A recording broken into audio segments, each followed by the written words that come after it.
अति कीलकम चंडिका देवी को नमस्कार है। मार्कंडे जी कहते हैं विशुद्ध ज्ञान ज्ञान ही उसका जिनका शरीर है तीनों वेदों के, जिनके तीन देव नेता जो कल्याण प्राप्ति के हेतु अपने मस्तक पर चंद्रकार मुकुट धारण करते हैं, उन भगवान शिव को नमस्कार है। मंत्रों को जो भी कीलक है अर्थात मंत्रों की सिद्धि में बिंदु उपस्थित करने वाले शब्द रूपा कीलक का जो निवारण करने वाला उस सप्तशती स्रोत को संपूर्ण रूप से जानना चाहिए।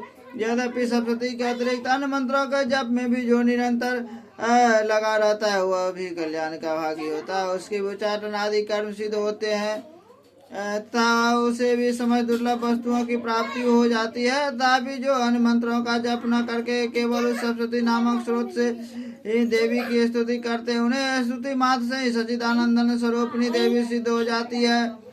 उन्हें अपने कार्य की सिद्धि के लिए मंत्र और सिद्धिदान किसी साधन के उपयोग की आवश्यकता नहीं होती है। बिना जप के उनके उच्चाटन आदि समेत अविचारिक कर्म सिद्ध हो जाते हैं। इतना ही नहीं, उनकी संपूर्ण अभिष्ट वस्तुएं भी सिद्ध होती है। लोगों के मन में शंका थी कि जब केवल सप्तशती की उपासना से अथवा सप्तशती को छोड़कर अन्य मंत्रों की उपासना से भी समान रूप से सब कार्य सिद्ध होते हैं, तब इनमें श्रेष्ठ कौन सा साधन है। लोगों के शंका को सामने रखकर भगवान शंकर ने अपने पास आए हुए जिज्ञासुओं को समझाया कि वह सप्तशती नामक संपूर्ण स्रोत ही सर्वश्रेष्ठ एवं कल्याणमय है। तदंतर भगवती चांडिका के सप्तशती नामक स्रोत को महादेव जी ने गुप्त कर दिया।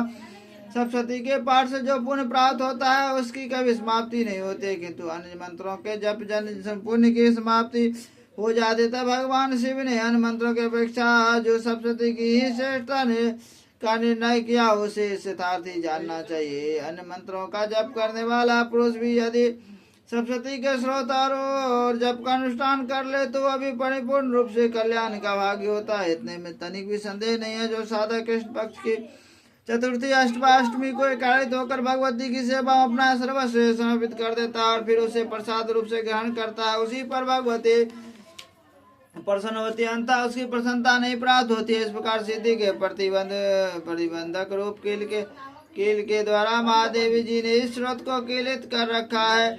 जो पूर्वोत्तर रीति से निष्कीलन करके सप्तशती स्रोत का प्रतिदिन उच्चारण पाठ करता है वो मनुष्य सिद्ध हो जाता है, वही देवी का पार्षद होता है, वही गंधर्व भी होता है।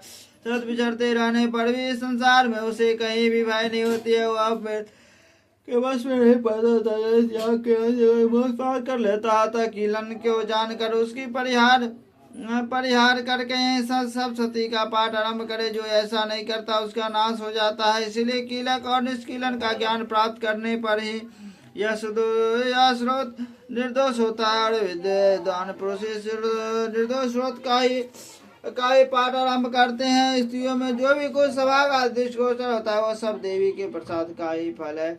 अतः इस कल्याण में स्रोत का सदा जप करना चाहिए। इस स्रोत का मंत्र स्वर से पाठ करने पर स्वल्प फल की प्राप्ति होती है और उच्चारण से पाठ करने पर पूर्ण फल की सिद्धि होती है। अतः उच्चारण स्वर से ही इसका पाठ आरंभ करना चाहिए। जिनके प्रसाद से स्वर सौभाग्य आरोग्य संपत्ति शत्रु नाशता परम मोक्ष की सिद्धि होती है और कल्याण में जगदम्बा के स्तुति मनुष्य क्यों नहीं करते।